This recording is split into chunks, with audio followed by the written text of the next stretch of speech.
T-Media. Mwaka 2025 muziki wa Kimasai haukuwa tena wa vijijini pekee, ulikuwa kwenye YouTube, kwenye simu, kwenye Smart TV na kwenye dunia nzima.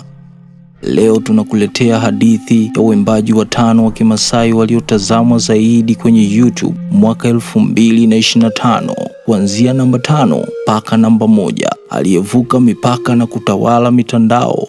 Hii ni hadithi ya sauti, utamaduni na ushindi. Katika nafasi ya 5 tunampata DJ Queen. Si mwimbaji wa kawaida, bali ni malkia wa kuunganisha sauti za Kimasai na mitindo ya kisasa.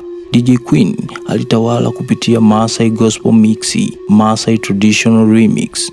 Video zake zilikuwa zikizunguka sana kwenye YouTube, zikitumika kwenye sherehe, harusi na event za Kimasai. Ingawa hakuonekana peke yake kama solo singer, ushawishi wake ulikuwa mkubwa sana. Alifanya sauti ya Kimasai ichezwe tena kwa kizazi kipya.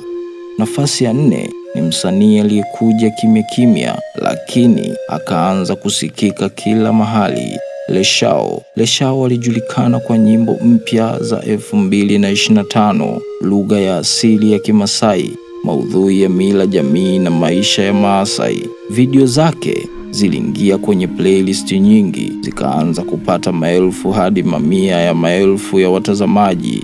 Leshao ni mfano wa msanii anayejenga jina lake polepole, lakini mwenye mwelekeo wa kuwa mkubwa zaidi miaka ijayo. Nafasi ya 3, Selembo. Nguvu, ushirikiano ni jina ambalo lilionekana zaidi kupitia collaboration. Selembo aling'ara sana kupitia ushirikiano na Paulo Siria, nyimbo za injili za Kimasai, video zenye hisia na ujumbe mzito. Video zao zilishirikishwa sana kwenye makundi ya WhatsApp na Facebook.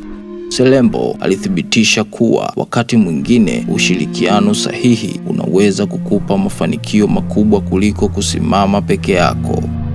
Nafasi ya 2, Sanino Brace. Kizazi kipya cha gospel ya Kimaasai. Nafasi ya 2 ni jina linalotawala sana kwenye mix na video za injili.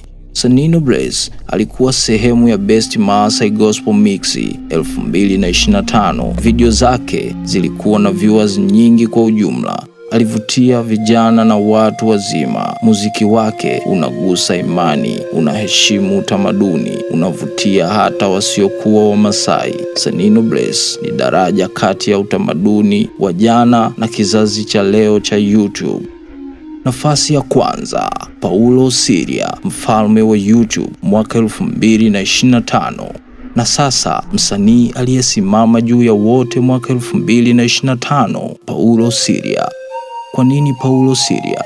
Anaongoza. Video zake zilifikisha mamilioni ya viewers, zilichezwa ndani na nje ya Afrika. Nyimbo kama Maono Yangu, Mayolo Sinanu. Maudhui yake injili, maisha, maono, utamaduni wa Kimaasai. Paulo Siria hakuimba tu, alisimulia maisha ya Wamaasai kupitia muziki, na mwaka 2025 YouTube ilimpa tuzo. Hii ndiyo ilikuwa nafasi ya waimbaji watano wa Kimaasai waliotawala YouTube mwaka 2025, kutoka DJ Queen hadi Paulo Siria. Sauti ya asili zilifika dunia nzima. Kama umependa dokumentari hii, bonyeza likes, kisha subscribe na bonyeza alama ya kengele ili uwe wa kwanza kuwa unapata video zetu. Kisha comment nani unadhani ataongoza mwaka 2026. T-Media.